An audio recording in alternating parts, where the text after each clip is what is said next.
सभी सरपंच साथियों को मेरा नमस्कार। मैं रवि कुमार पलसानिया, विधिक सलाहकार, राष्ट्रीय सरपंच संघ। साथियों, सबसे पहले तो मैं माफ़ी मांगता हूं क्योंकि पिछले 1 महीने से परिसीमन के मैटर जो कि हाई कोर्ट से और जो एसएल पे भी सुप्रीम कोर्ट में लगी है, उनके चक्कर में मैं राशि के लिए मैं सचिवालय नहीं जा पाया। और नहीं जा पाया, उसका ये रिजल्ट निकला कि पिछले 1 महीने में इसके एसएफसी के अलावा कोई भी राशि अपने को नहीं डली। एसएफसी की राशि भी 4 महीने पहले, 5 महीने पहले जो पेंडिंग थी वो राशि अब डली है।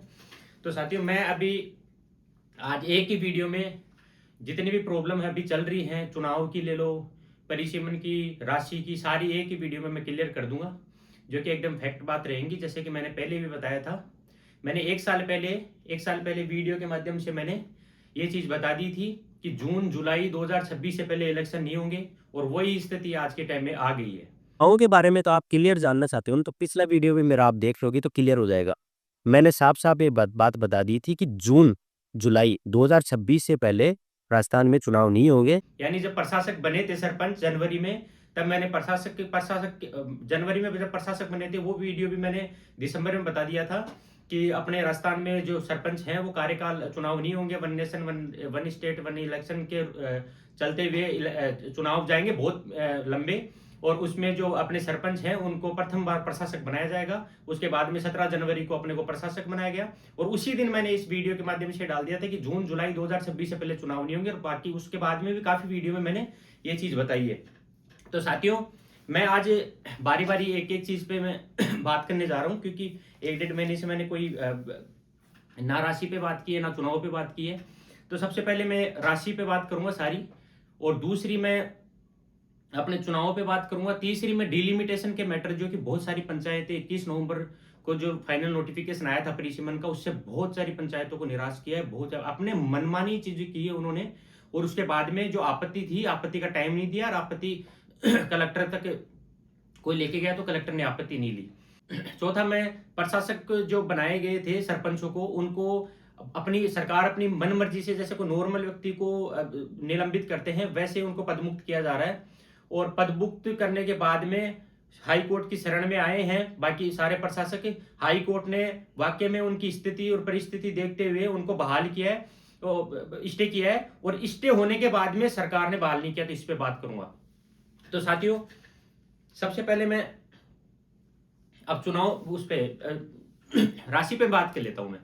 साथियों, अपने को सबको पता है कि आज से 7 महीने पहले लगभग 1256 करोड़ की राशि मैट और उसकी मेटेरियल की राशि आई थी, जो कि नए सिस्टम एसएन स्पर्श प्रणाली से डाली जा रही थी, और उसमें अपने सामने बहुत सारी समस्याएं हैं। पता नहीं इतनी सारी समस्याएं राजस्थान में क्यों आती हैं। राजस्थान में भी आईएएस अधिकारी बैठते हैं, आरएएस अधिकारी बैठते हैं टॉप लेवल के, फिर भी पता नहीं यहाँ क्यों। एमपी में और इनमें बाकी स्टेटों में जो एसएन स्पर्श से जो पैसे डाले गए थे वो सारे डल चुके हैं। उनके अलावा बाद में भी उनके पास पेमेंट जा चुका है। जैसे कि अपना 1500 करोड़, मैंने पहले बोला था कि 1256 करोड़ की राशि जब अपने सबके खातों में चली जाएगी, उसके बाद में 1500 करोड़ अपने ऑलरेडी डिसाइडेड है, वहां की 1500 करोड़ रुपए और डलेंगे। लेकिन दुर्भाग्य ऐसा कि राजस्थान की सरकार का, राजस्थान के जो डिपार्टमेंट में जो अधिकारी बैठते हैं उनका, कि उन हर चीज में दिक्कत आई है। कभी जिला उस पंचायत समिति में फोन करते हैं, कभी पंचायत समिति वाले सीईओ को फोन करते हैं, सीईओ यहाँ जयपुर से मार्गदर्शन मांगती है। ऐसी ऐसी दिक्कतें आई हैं कि आज भी 1256 करोड़ रुपए की राशि में से 450 करोड़ के लगभग आज भी पेंडिंग अमाउंट है। उस पेंडिंग अमाउंट में ऐसे ऐसे अमाउंट बाकी है जो मैट कारीगर के पास अमाउंट नहीं है। आज से मेरे को याद अच्छे से, दीपावली पे कुछ सरपंचों ने मुझे फोन किया था कि मैट और कारीगर जो होते हैं बहुत दुर्लभ स्थिति में वो काम करते हैं और उसी पैसे से घर चलाते हैं, तो हम इनको जेब से पेमेंट कर दे क्या। तो मैंने बोला था कि आप देख लो, आप अपने हिसाब से, बाकी जेब से कर दो, क्या दिक्कत है भाई, पेमेंट तो आएगा, पेमेंट जब आएगा तब अपना रख लेना आप। तो उन्होंने किया। उसके बाद में सरपंचों की फोन आई मेरे पास में कि साहब जेब से पेमेंट भी कर दिया मैट और कारीगर को, और अब हमारे पास में पैसे भी नहीं आ रहे। ऐसी स्थिति आ रही है। ये दुर्लभ स्थिति है राजस्थान की। ये मैं कई बार सचिवालय जाके बता चुका हूं, ये कि मैट और कारीगर के पैसे तो एटलीस्ट आप डाल दो। मेटल के पैसे तो नहीं डाले हैं, ठीक है। अब मेटल के भी पैसे है ना, जो 23 के पैसे बाकी है लोगों के। अभी एक पेमेंट तो मैंने बाड़मेर में मेटल का पेमेंट बाकी था, 1.70 से कुछ करोड़ रुपए, वो पेमेंट तो अब करवाया मैंने जाके कि वो पेमेंट तो करो। 2022 का पेमेंट जिसकी जांच हुई थी, जांच बिल्कुल फेवर में है सरपंच के। उसके बाद में कलेक्टर ने, टीना डाबी जी ने भी ये चीजें लिख के दी थी कि इनका पेमेंट किया जाए। उसके बाद वो बाड़मेर से वो 2-3 बार आए हैं यहाँ पे, फिर पेमेंट जाके उनका ये डला है। तो साथियों कुछ 450 के आसपास ऐसे कुछ अपना ये पेमेंट बाकी है।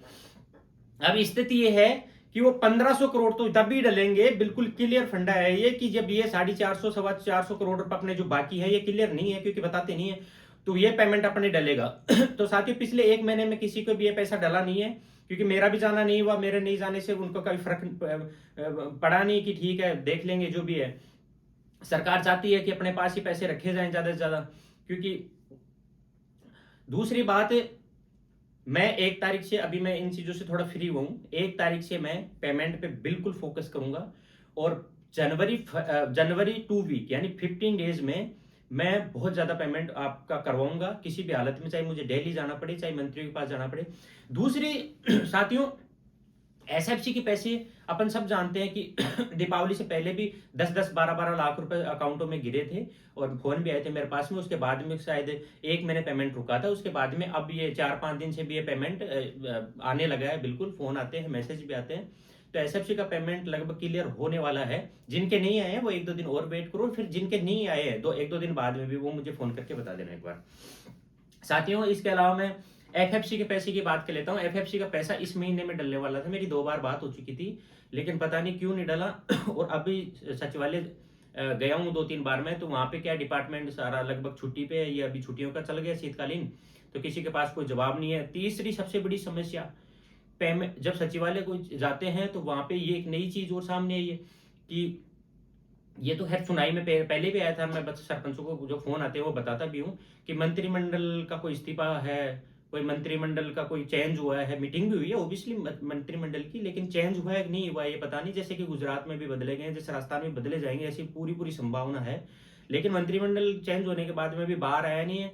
और ये तो चीजों गुप्त है, ये मंत्रियों को ही पता है। अब ये सचिवालय बिल्कुल ढीला पड़ा है इस वजह से कि हाँ ठीक है मंत्री चेंज होंगे तब देखेंगे। ये कौन सी बात आ गई, सचिवालय के पास पूरा अधिकार है। पता नहीं ऐसा क्यों होता है कि सचिवालय के पास में पूरा अधिकार है, पेमेंट पड़ा है, पेमेंट तो अपने सबको पता ही था, तो उसके बाद में भी वो मंत्री से पूछेंगे कि हम डाले कि नहीं डाले। कितनी बड़ी समस्या है ये राजस्थान में अपनी। साथियों मैंने पेमेंट की बात कर ली है, और पेमेंट का मैं 1 तारीख से स्टार्ट हो जाऊंगा बिल्कुल, नो डाउट 15 जनवरी, क्योंकि अभी इलेक्शन भी शायद मुझे लगता है कि जल्दी हो सकते हैं। जिस हिसाब से ये दिखावा चल रहा है, मैं बोल रहा हूँ दिखावा चल रहा है, मैं ये नहीं बोल रहा हूँ कि हाँ वाकई में ये चीजें हो रही है, दिखावा चल रहा है उस हिसाब से। बाकी दूसरी बात, अब मैं इसमें अपने चुनाव की कर लेता हूँ। साथियों चुनाव की बहुत सारे फोन आते हैं, बहुत सारे फोन, जबकि मैंने क्लियर बता रखी है चीजें, पहले भी वीडियो में बता रखी है। अभी टोटल 45 एसएलपी मैंने डिलिमिटेशन की सुप्रीम कोर्ट में लगा दी है। वहां पे एक साथ फाइल लगने से, यहाँ जजमेंट 450 पेज का होने से वहां पे मुझे बहुत ज़्यादा टाइम लगा है डेट लेने में। क्यों? क्योंकि एक फाइल के साथ में 4-4 कॉपियाँ जाती हैं, 4-4 उसके कॉपियाँ जाना और फिर उसमें डिफेक्ट चेक करना, तो ये चीज़ें बहुत लंबी हो गई थी थोड़ी सी। उसके बाद में अब मेरे को वहाँ से इंफॉर्मेशन मिली है कि 1 वीक जनवरी में अपनी डेट है, और उस पर अपना स्टे हो जाएगा मतलब। साथियों ये चीज़ें अपन अपनी मेहनत करते हैं। अब जैसे सीनियर हैं वहाँ पे नीलेंद्र जी पांडे जी और हमने इस बार सारी छुट्टियां हमने कैंसिल कर दी हैं। हम शीतकालीन की छुट्टियां कहीं नहीं बनाने जा रहे। उनके पास तो बिल्कुल ही 1 साल में बस ये मौका मिलता है, वो भी नहीं जा रहे। क्यों? क्योंकि वो तैयारी में लगे हैं कि कैसे भी एक बार स्टे मिले, बिना परिसीमन के चुनाव हो जाए कैसे भी। हम चुनावों का अब चुनाव का बाकी सरपंचों को बहुत को 1 साल मिल गया, कुछ को 2-3 महीने मिल गए हैं आराम से, किसी का भी एक दिन कम नहीं हुआ 5 साल से। खुशी की बात तो ये है। अब आज चुनाव हो भी जाए तो कोई दिक्कत नहीं है, लेकिन बिना परिसीमन, क्योंकि परिसीमन से चुनाव ये विकास का परिसीमन नहीं है। मैं पहले भी कई बार वीडियो में बोल चुका हूं, ये राजनीतिक परिसीमन है। विधायक अपने हिसाब से परिसीमन करवाते हैं, और तो ये चीजें होती हैं। तो ये मैंने ये चीजें देखी हैं बहुत जगह कि ऐसे बात है, ऐसे परिसीमन हुआ है। 25 किलोमीटर 20 किलोमीटर, ऐसा कौन सा परिसीमन हो गया भाई? 5 किलोमीटर के किसी व्यक्ति को अगर 4 किलोमीटर पे आप डालते हो तो वो परिसीमन ठीक है कि 1 किलोमीटर की दूरी और कम पड़ गई, क्योंकि पंचायत में काम पड़ते रहते हैं। पंचायत ही मिनी सचिवालय है वहां। तो दूसरी बात कि चुनाव एसएलपी मेरी 1 वीक जनवरी में डेट है। उस दिन अगर मुझे स्टे मिल गया, उस दिन नोटिस जारी हो गए, तो ये नवंबर-दिसंबर 2026 से पहले चुनाव किसी हालत में नहीं होंगे।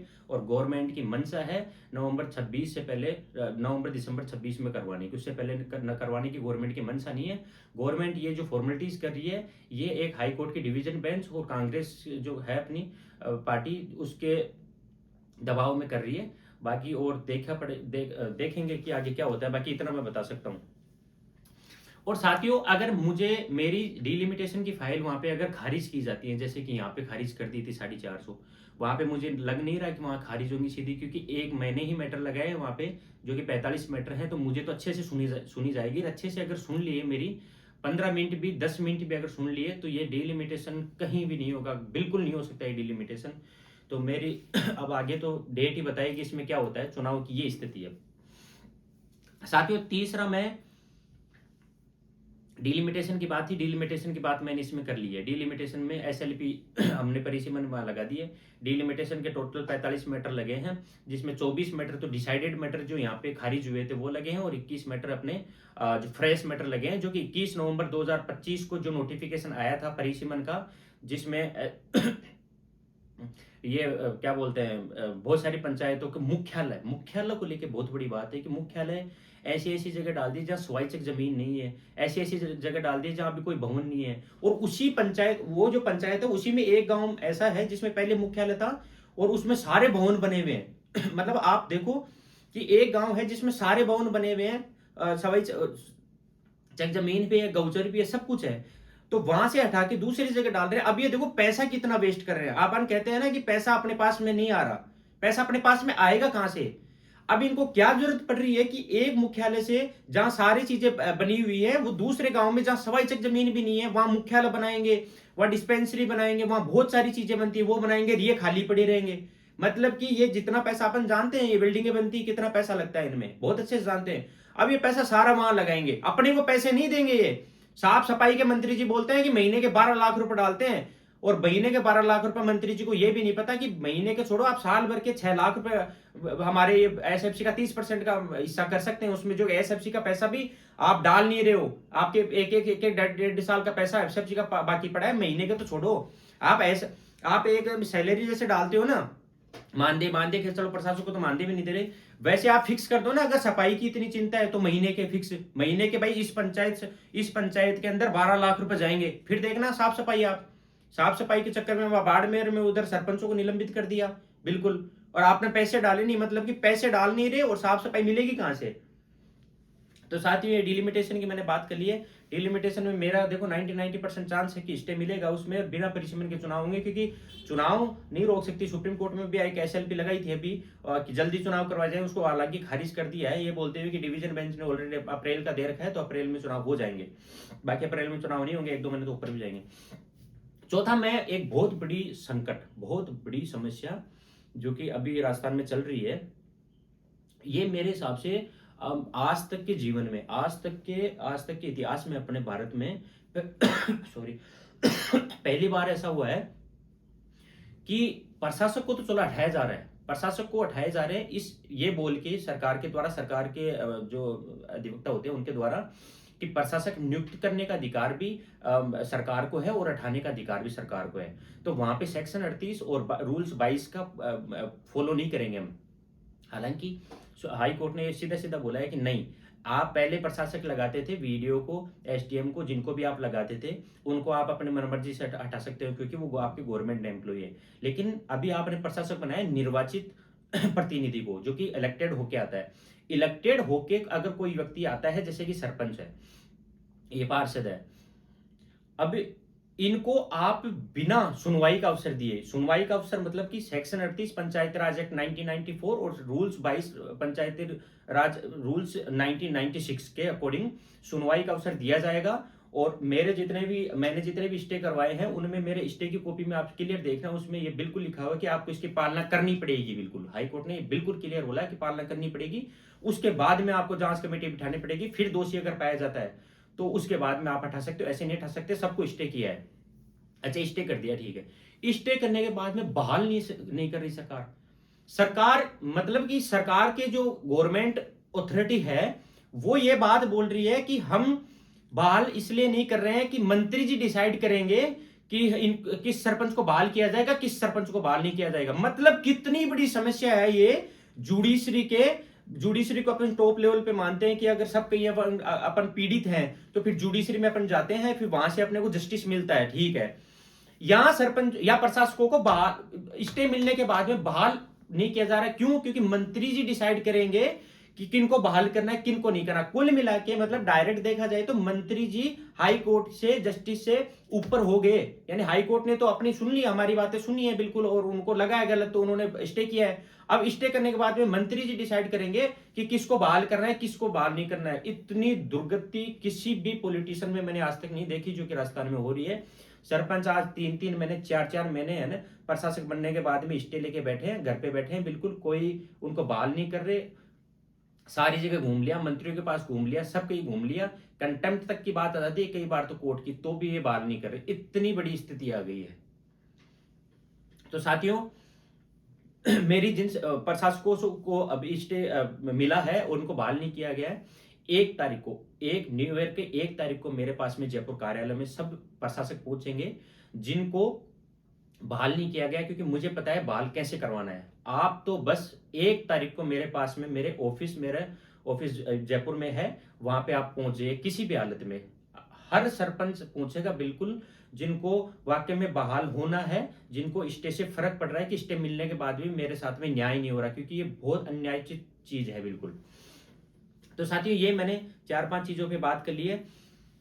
एक अभी बड़ी ये भी बड़ी समस्या ही आई थोड़े दिन पहले कि 8 तारीख को कि प्रधानों की कार्यकाल खत्म हुई और प्रधानों को प्रशासक नहीं बनाया। बताओ, एक मतलब कि सरपंच को प्रशासक बना रहे हैं, 3 स्टेजों में बनाए, जनवरी में, सितंबर में, अक्टूबर में, शायद अभी कुछ बाकी भी हैं जनवरी 2026 में सरपंचों की, शायद उनको भी बनाएंगे, और प्रधानों को नहीं बनाया। प्रधानों की रिट मैंने लगाई यहाँ पे हाई कोर्ट में मैंने उनसे ये चीज़ मांगी थी कि ऑलरेडी जब उत्तराखंड में अदर स्टेट में अगर प्रधानों को प्रशासक बनाया है, तो यहाँ पे क्या दिक्कत है ऐसी कि प्रधानों को प्रशासक नहीं बनाया जा रहा।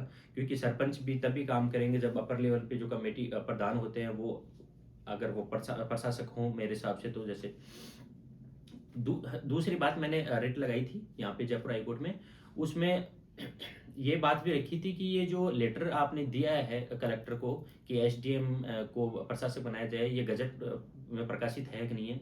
क्योंकि अगर अकॉर्डिंग टू कॉन्स्टिट्यूशन अगर गजट में प्रकाशित नहीं होता है तो गवर्नमेंट को अधिकार नहीं होता कि वो किसी कलेक्टर को डायरेक्शन दिए जाएं, और अगर ये गजट में प्रकाशित है तो डायरेक्शन दिए जा सकते हैं। तो उस दिन जवाब नहीं दे पाए डब्ल्यूएजी, तो उन्होंने डेट मांगी 13 जनवरी की। 13 तारीख को ये सारे जो प्रधानों के मैटर जो और भी एडवोकेट्स लगाए हैं उनका सबका कॉमन तरीके से सुना जाएगा। तो अगर ये गजट में प्रकाशित नहीं है तो एक भी एसडीएम को प्रधान नहीं बनाया जाएगा अभी। साथियों, आज बारी बारी मैंने सब पे बात कर ली है। मेन समस्या पेमेंट की है, क्योंकि इलेक्शन अगर अप्रैल मई में होते भी हैं तो अपना पेमेंट जो रुका हुआ है 5,500 करोड़ रुपए, वो अपने डल जाए, ताकि अपनी सारी समस्याएं ये जो रुकी हुई हैं टेंडर की, ये जो क्या बोलते हैं ठेकेदार की, ये बहुत सारे फोन आते हैं कि सर 1-1 साल से पेमेंट बाकी है, घर से पैसे देने पड़ रहे हैं, ये सारी समस्या खत्म हो जाए, उसके बाद चुनाव हो जाए, क्या दिक्कत है। धन्यवाद साथियों।